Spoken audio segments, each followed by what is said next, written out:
Mantap. Nah,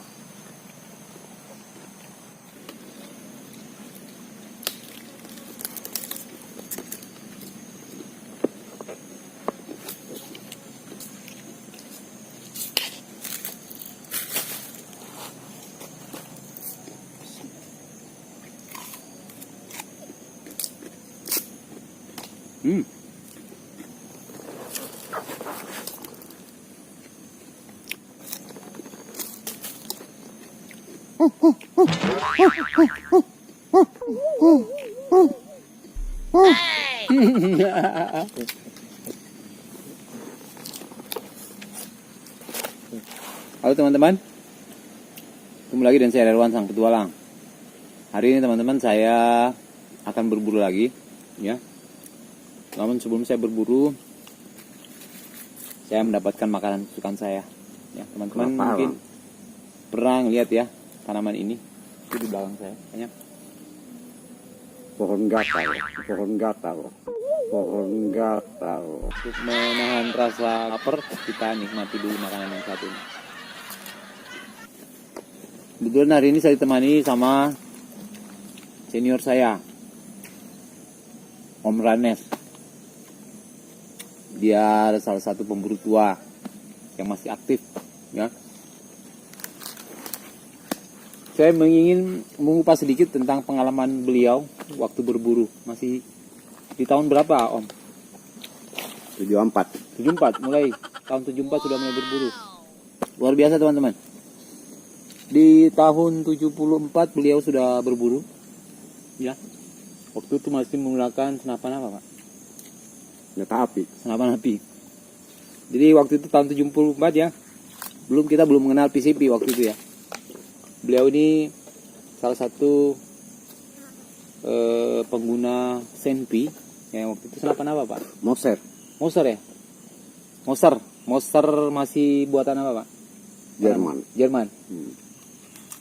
Masih buatan Jerman, teman-teman. Jadi beliau di tahun 74 sudah mulai berburu. Waktu itu hewan buruannya apa, Pak? Jonga. Rusa. Saya ingin sedikit mengupas pengalaman beliau pada saat berburu. Katanya, saya dengar waktu itu Om Ranis pernah berburu jonga, tiba-tiba melihat jonga yang bertanduk putih. Bagaimana ceritanya itu, Pak? Itu kan jadi-jadian. Oh, jonga jadi-jadian? Ya. Bukan putih, dicat mungkin itu.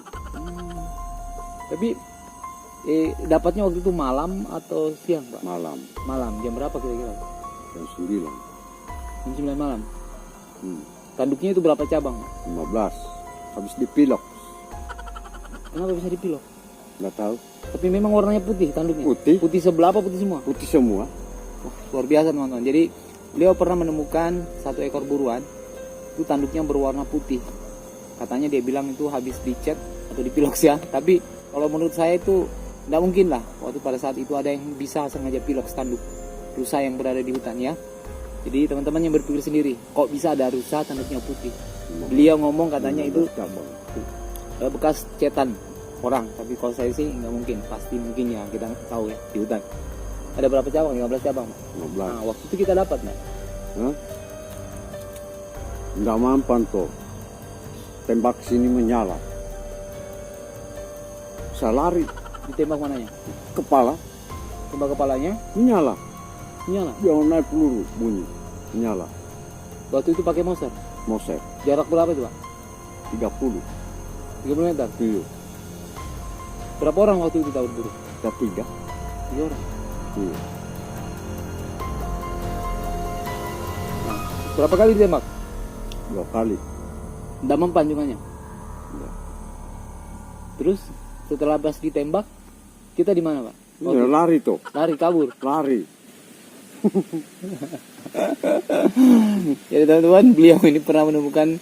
Jadi kalau analisa saya, beliau ini menemukan rusa jadi-jadian. Ya mungkin di daerah teman-teman sering ada cerita-cerita seperti itu ya. Pernah menemukan rusa yang itu kan namanya ya binatang yang ada di hutan, mungkin peliharaan makhluk gaib apa gimana ya. Beliau pernah menemukannya, sempat menembak 2 kali, malah peluru cuma kena bagian otak, terus mantul, planting Pak. Nah, teman-temannya kemana waktu itu Pak? Lari tuh semua, kita lari. Lari semua. Iya. Nah, setelah kejadian itu apa yang Om Ranis rasakan? Waktu setelah kejadian menembak hal itu? Nggak ada dia. Nggak ada. Pulang ke rumah nggak ada. Hanya kita lari.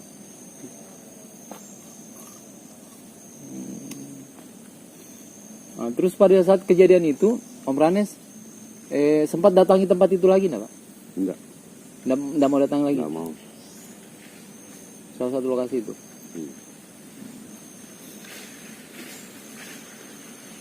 Oke teman-teman, beliau ini punya salah satu cerita yang sangat unik ya menurut kita. Menurut saya ceritanya sangat unik dan itu merupakan pengalaman untuk kita teman-teman semua yang sering melakukan perburuan di dalam hutan. Jadi terkadang kita itu menemukan hewan buruan di hutan itu, kadang ada yang ya dibawa sama makhluk-makhluk gaib ya. Beliau sudah pernah menemukannya dan ceritanya sangat menarik sekali saya dengar. Semua kita bisa mengambil pengalaman bagi teman-teman yang sering keluar masuk hutan ya, karena di satu wilayah kita datang itu pasti ada penghuninya masing-masing ya, entah itu penghuni asli atau penghuni gaib ya. Intinya kalau kita masuk di salah satu hutan rimba,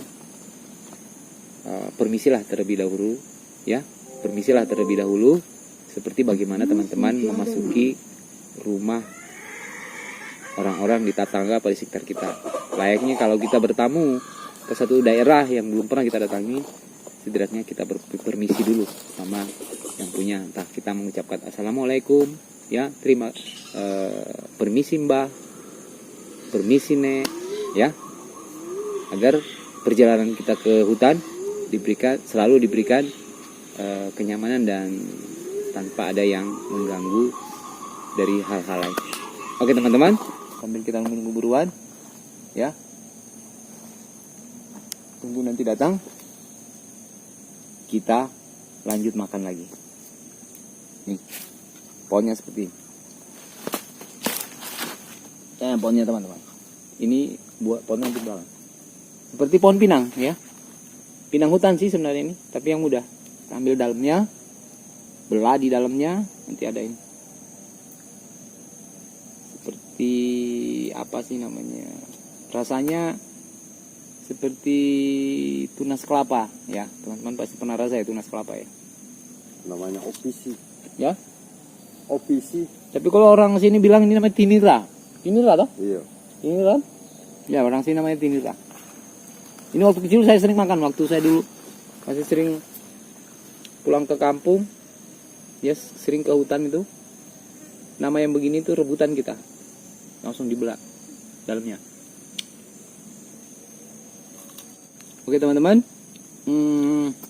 thank you masih mengikuti channel Relawan Sang Petualang.